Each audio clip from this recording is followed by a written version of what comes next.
Great. Hi, everybody. I am Robert Atkinson. I teach fifth grade at Vine Hill Elementary in Scotts Valley. I am an AI explorer. Thanks so much to Jason and Stephanie for pioneering this year. It's been really powerful for myself and for my students, and hopefully more so as the years go on. I want to take you through my portfolio. It's kind of an overall look at not everything I've done with AI this year, because I've done a lot that I haven't documented here, but kind of the big things and the takeaways. So I'm going to start by going through the 3 lessons that we developed as part of this program. The first lesson, I had this really good idea. I think it was a really good idea because my kids were doing narrative writing at the time. And one of the hardest things at this age is this whole idea of showing and not telling in your writing to create more storytellers that create these rich visual, inner landscapes. And so I thought, okay, great. I will use generative AI to have the kids create images that kind of match what's in their head. And if it doesn't match in their head, then they'll be revising and going through the revising process in order to create more descriptive writing. This didn't work. And I think it was one of those things where the tech wasn't quite ready for this type of idea yet.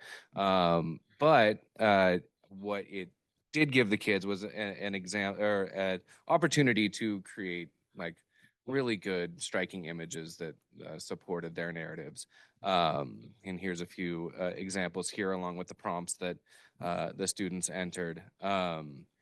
And I think one of the big takeaways of this is this kind of devolved a little bit when I had my students doing it into just play, which I think is really important and a really important takeaway that when approaching these new tools, you have to give the kids time to just play with them.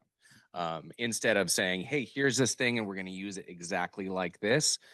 I mean, that's not, I don't think, how any of us learn, especially with a new tech tool. So this lesson kind of opened my eyes in terms of that and just making sure that my students had a time to really feel things out. And hopefully, I know there's a lot of advances every day with generative AI, and maybe someday I'll be able to teach some stellar narrative revision through image generation, but didn't happen this year. My second lesson was a mini research project. We were doing the Age of Exploration. It was based on just a kind of a basic teacher pay teacher research project where the kids had to choose an explorer and research and create these flip books. And I thought, it's a good place to kind of dive into Magic School and the tools that Magic School can offer. So what I did is I created a Magic School room for the students to have access to with all kinds of different tools. And if you're not familiar with Magic School, it's fantastic. Like Stephanie and Jason were saying, decision makers, if I can give a pitch for one tool, it would be Magic School because it's fairly comprehensive. And the student-facing tools are fantastic. So as my students started to dive into research, this is what they would have seen. It gave them a chat bot that mimicked their Explorer and talked back to them as their Explorer. They could generate informational text, and when they did that, I knew it would be on grade level because I, put that in on the back end, and they could be quizzed about their Explorers. And then when it got time to writing, they could have ideas for sentence starters. They could take a text they found online and summarize it. They could get feedback on the writing. The tools that I found my students use the most for this were the chatbot, no surprise, it's fun, generating the informational texts and the writing feedback. And I found that was really really useful for my students to get that instant feedback. And with 30 kids in the classroom, I can't give that type of instant feedback. Now, some of it, and it, I want to say be cautious because you never know if the feedback it gives is going to be good feedback, but I didn't see anything. Nothing popped up to me being like, hey, you should probably double check that. So that was lesson 2, and I think it gave the kids a really good feel for the tools that Magic School had to offer.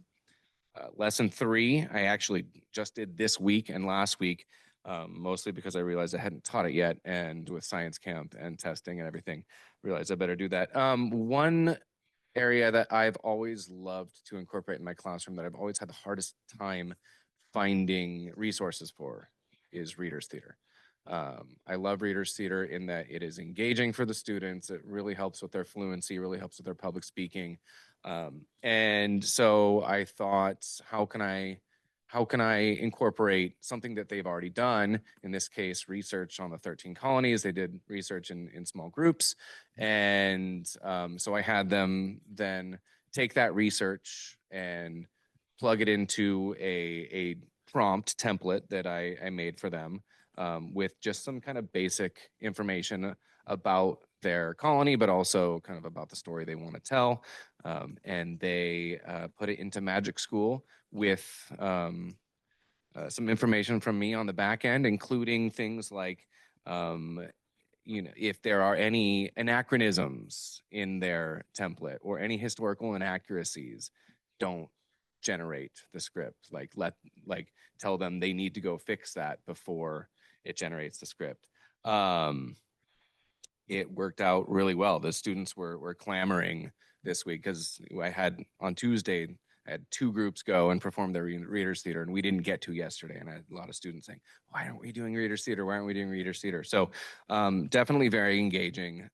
If I were to do this again, and I will do this again, I think that in terms of the prompt, there's so much room to go deeper here, and I made it very basic on purpose. But in the future, like if you do this in conjunction with their research, you can be as specific as you want to be. And it pumped out some amusing and factually accurate historical readers theater for the students. So that was really fun. Um, so those are kind of the student facing things that I did this year. I think for me, the biggest takeaway for AI has been how it has enhanced my workflow. And I know that this has come up already. Julie was talking about this. But it has really allowed me so much more time and energy to focus on my students because it is handling a lot of the things that would normally take up that time and energy. I highlighted some examples here on my portfolio. Report card comment generation. Every year I write 30 well thought out and descriptive paragraphs about each student. And not that I don't want to, and not that I don't love to, but it's exhausting and it takes a lot of time. So instead this year, just with ChatGPT, I started with a basic prompt. I need help writing report card comments. And it led me through this probably half an hour process of back and forth. And this is the great thing about ChatGPT is it will give you kind of the next steps or what it thinks should be the next step. And it led me to a whole creating a spreadsheet where I entered in all the student scores that I wanted on the standards that I wanted to be addressed within the comments. I put a column for student strengths, put a column for student weaknesses, and then it gave me a bit of code to plug into ChatGPT. And once I did that, it came out with a report card comment. And obviously I read all of them and made sure that they were, pretty synced up with what I would say about the student. And I would say 90% of them were kind of dead on accurate because I had spent the time creating the tool and putting in the information.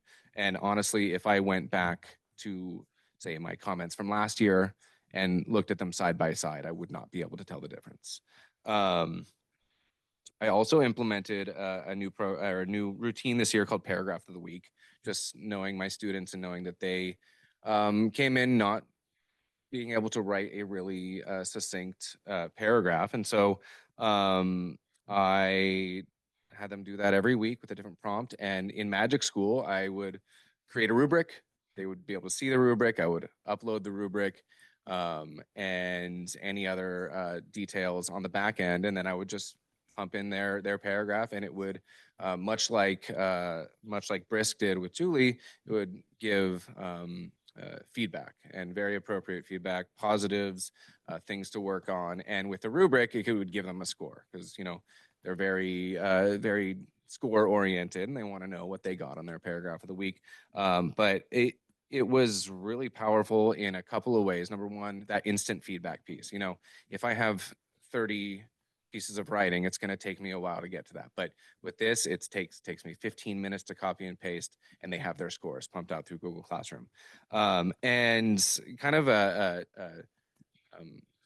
what I realized about this after doing this for a while is that when you are reading this many pieces of writing, you tend to get burnt out after a while, and that can have an effect on the feedback you give, the scores that you give, and then also knowing whose paper it is can bring in that idea of unconscious bias. And oh, okay, well, Chloe is such a strong writer, and so you might be a little bit more lenient with mistakes that Chloe makes, but or the other way around. And this was very cut and dry and just going on the rubric. So I really feel like it built in a good amount of consistency with the writing feedback.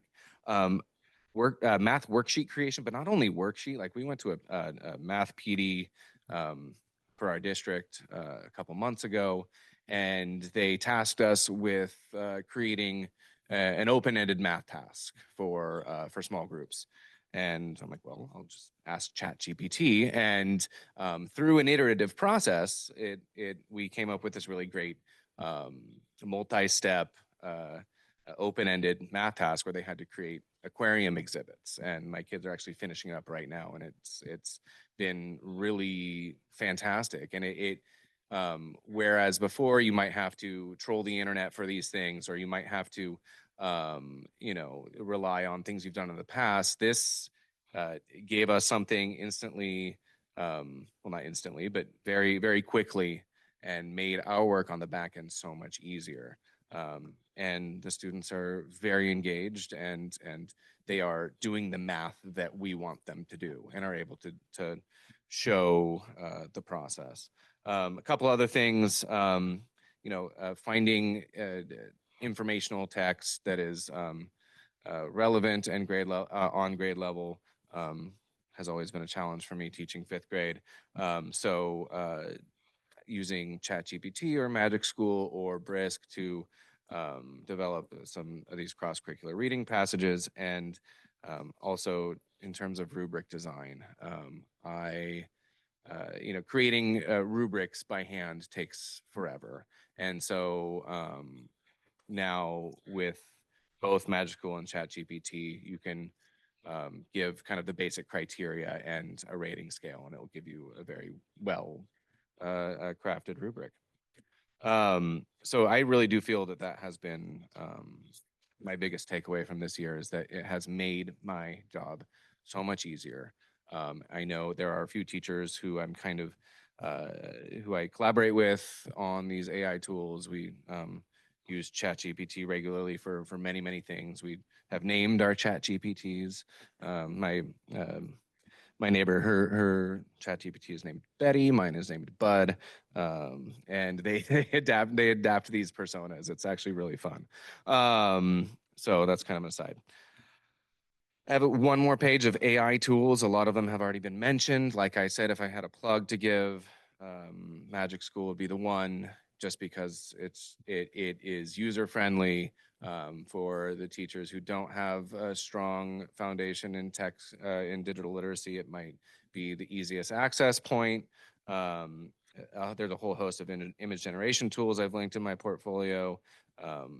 Diffit and Brisk are both great for leveling articles you find online, and it's ChatGPT won't do that because it can't take directly from the internet. So if you give Brisk or Diffit a link, it will, as Julie was saying, it was showing, differentiate for each student. And then of course, ChatGPT, you know, Notebook LM, which was really fun. Jason and Stephanie showed us this.